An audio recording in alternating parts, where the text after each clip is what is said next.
This is the Angle of Attack with Andrew Lewis. Welcome back, Andrew. Thanks, Jim. Good to be here. Hey, I wanted to take a deeper dive on stats, golf stats, tracking stats, using them to help in player development. As you know, it's obviously a subject that I have a great amount of passion and drive towards. I just happen to be pretty analytical in nature. But I just wanted to first of all, get your perspective as a coach of many junior players, many of which maybe they don't have these tools or resources at their disposal. And you're trying to help them develop, obviously, from a technical standpoint. But how do you incorporate stats, or how do you, at a very basic level, if someone came to you and you asked them some very basic statistical questions that they're not tracking? Like, how do you get that started? What would you want to look at? And like, how would you start that evolution? And then we can get into the discussion about maybe some of the more advanced tactics. Yeah, so where I would generally start with someone, especially if they're like newly competitive and not shooting like 72, let's say they're having a hard time breaking 80. With those kind of players, it's very easy to see like where they're probably losing the most strokes. So basic things that I like to know. First off, I don't care who you are. I always want to know what strokes gained putting is. And strokes gained putting is so easy to calculate. All you need to know is distance from the hole and how many putts it took you. The other stats, trying to figure out your tee shot stats, approach shot stats, short game stats. Those could be a little bit more complicated and more complex as far as like what you would want to know. All I would want to know if I was a beginner player is how many fairways did I hit, and did I have a pattern for the ones I missed, which all you have to do would be put an arrow right or left. I like to know on my approach shots, like buckets of yardage or windows of yardage. So like 50 to 100 yards, I hit 4 out of 5 greens or 0 out of 5 greens. And scrambling on pitch shots, chip shots, and bunker shots. Like, what was my up and down percentage? And if I have those things, then I can lean into like this lowest hanging fruit idea where I'm just going to try over the next week or two or at a lesson, fix like my 2 or 3 worst things. Is that going to be easy to track over periods and periods of time? No, but from one event to be able to take that data and start creating some type of training plan. Yeah, you could probably do that. Is that super advanced? No. Does that take a little bit of effort? Yeah, not much. But that would be a starting point I would generally recommend if someone's doing like nothing. I would say it's very kindergarten, elementary level statistics. But I think the important thing is maybe just starting the discipline of thinking about stats and thinking about grouping. Like, I imagine that you probably have conversations or maybe texts from players who are like, "Oh, I played horrible," right? And that's it. Never right? when I teach is good. Right. But then yes. You're trying to peel back the onion, right? And you're probably having to like pull this information out from them to figure out exactly what went wrong. But I would imagine it'd be a much more efficient conversation of like, I didn't play great today, and this was the culprit, right? I had, like you said, 0 out of 5 greens to regulation from 50 to 100 yards, or whatever the case may be. Like starting that dialogue and having that dialogue between coach and player and speaking in statistical terms can aid in their development, just speed up the process of figuring out what to work on. It's a weird thing because across the board, even from like some of the professionals all the way down to good high school players, it's just like pulling teeth to get people to get stats. So when you said discipline, I think the thing is like stats aren't even necessarily for the player, right? If you have a coach, you're doing that coach to a degree a disservice when you don't give them any data because, one, they're not watching you play. Like, how on earth are they going to know the detail of your performance, especially if you're a good player? And then secondly, you're not going to do a good job of necessarily, as the player, of being able to verbalize over a 36, 54, 72 hole event because you're going to probably focus some bias towards your driving, or you'll say, "Oh, I potted fine," or something like that. So it's not objective enough, and it's just not helpful. So I wish I could almost like in school, like it has to be a part of your routine. It has to be part of your discipline. Just like almost like part of a job, because it really is a habit that even if you don't see the value, like every player would benefit from. Yeah, you have to believe, you have to have a deeply rooted belief that is going to help. And I think even if it saved you one stroke over the course of the year, it would have been beneficial and worthwhile, right? So let me talk a little bit about what we do on our end, because it's maybe the opposite end of the spectrum. But it's not to say that anybody couldn't, put this into place if they thought. And Sure. I think it's when you get more and more advanced, the low hanging fruit becomes a little bit higher and higher, like tougher to achieve, right? So you're getting from perhaps like a 78 scoring average to a 77. It's more than likely like speed putting drills or something like that, just avoiding three putts that could get you there pretty quickly. As you mentioned, like the strokes gain information. But getting from 72 to 71 and a half or 71 and a half to 71, that's much tougher, right? And it might not be as apparent where that lowest hanging fruit is. You mentioned strokes gain information. I think that's critically important in all of this, because I think managing expectations around that and just knowing what the PGA Tour average is, I think is helpful in these conversations. Like I imagine, somebody say, "Oh, I missed two 10-footers in a row." Well, there's actually a pretty decent chance you're going to miss two 10-footers in a row, right? And if it causes you to question, like, "Oh, my putting stroke is off," well, it's Exactly. like maybe that's just like an 8-footer is like a roll of the die or a flip of the coin, right? 50-50, baby. And there's going to be chances where God forbid, you might miss 3 in a row, 12% of the time, right? That's just the odds of it. So in any case, like understanding, the variance and volatility in those things relative to the tour average is helpful. So what I've done with Luke, and I've worked with a couple other juniors as well, is helping them track their stats, but it's all kind of deeply rooted in these PGA Tour numbers. So there's a lot of resources. If you go on the stats page, they track all sorts of stuff, right? Proximity to the hole from different distances in fairway or rough. Yeah. Strokes gained at different distances around the green and different, from different yardages in the fairway. The putting, the make rates at different, 8 to 10 feet, 10 to 15 feet, et cetera, et cetera. And we were able to construct this report, which basically I have a benchmark for, it's close to 130 different statistical measures. For Luke, we look at 10-round rolling tournament averages. So you have enough sample size to know that this is like a trend, right? And we look at the last 10 rounds relative to a benchmark. And the benchmark we initially started as like PGA Tour average. But I've since migrated him to the average of a PGA Tour player ranked, I think, 21 through 60. So like above average PGA Tour player. So it's a little bit of like a stretch goal in a number of these different categories. And the biggest thing, and probably the most critical thing of this is this concept of, you might have a gap in a certain category. Say it's bunker play, like bunker shots from 25 to 50 yards. And you might have a very significant gap between you and a PGA Tour average. Say your sand save percentage is 10% and the PGA Tour average is 50%. So there's a 40% gap there.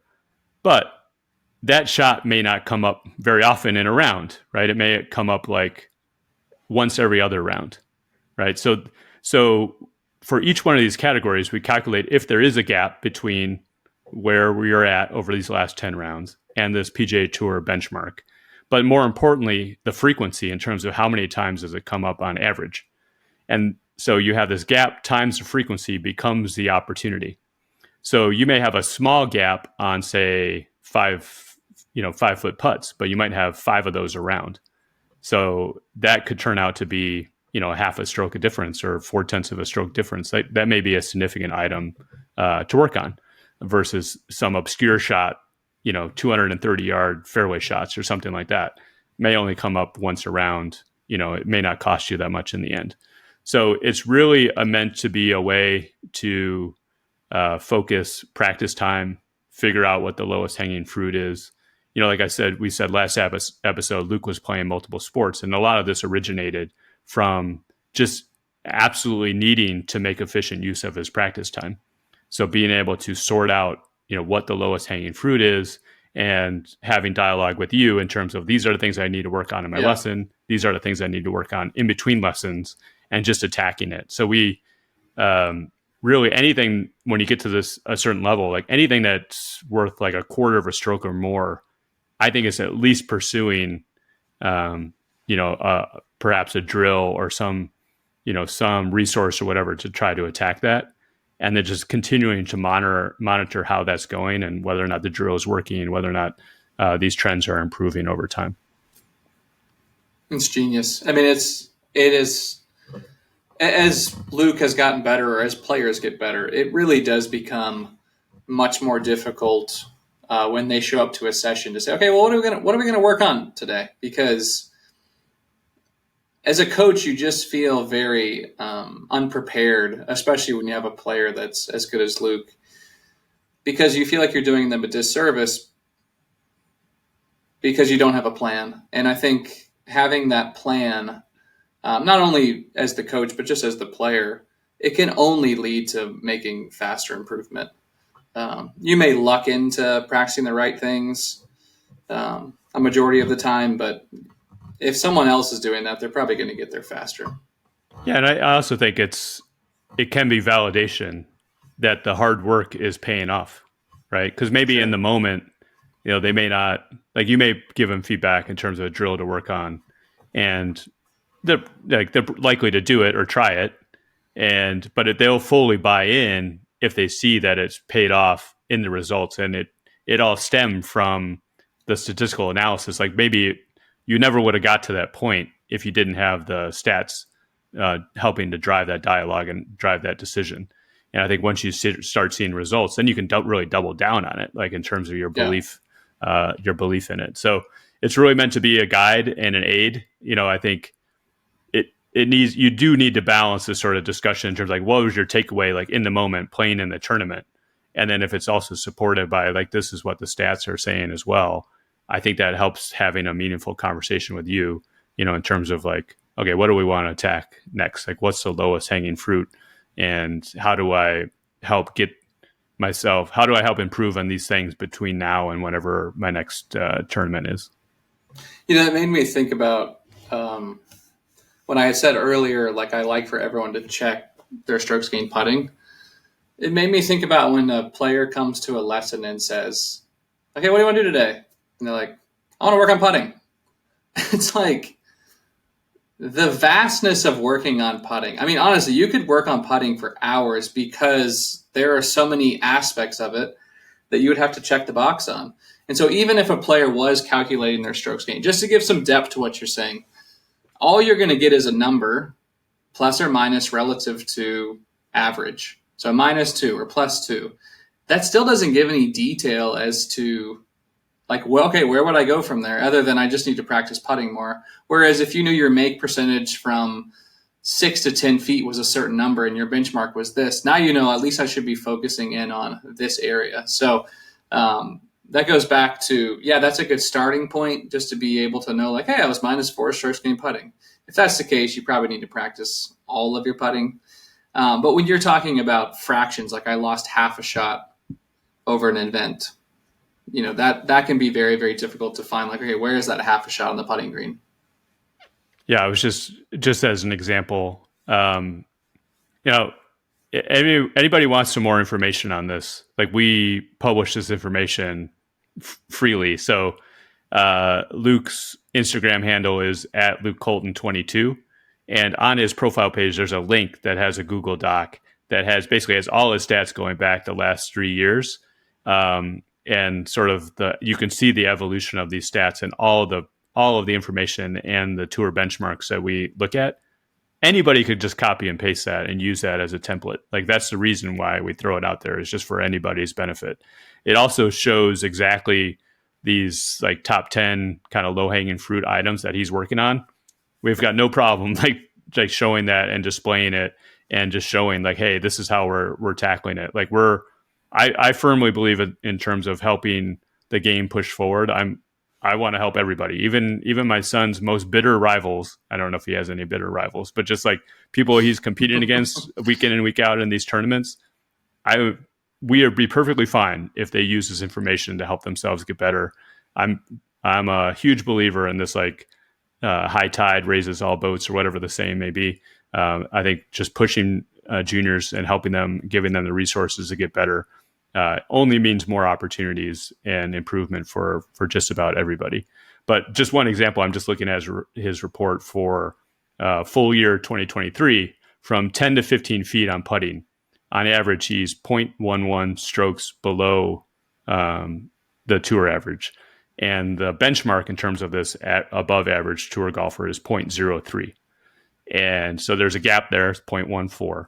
And that putt on average happens 3.4 times around.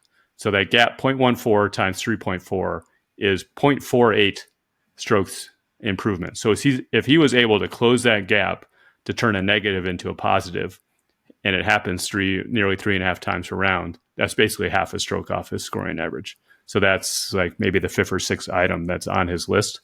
So it's just being armed with that information, like you said. Giving attention to it, right? I want to work on my putting. Yeah, because I think in the past, he's been doing a drill.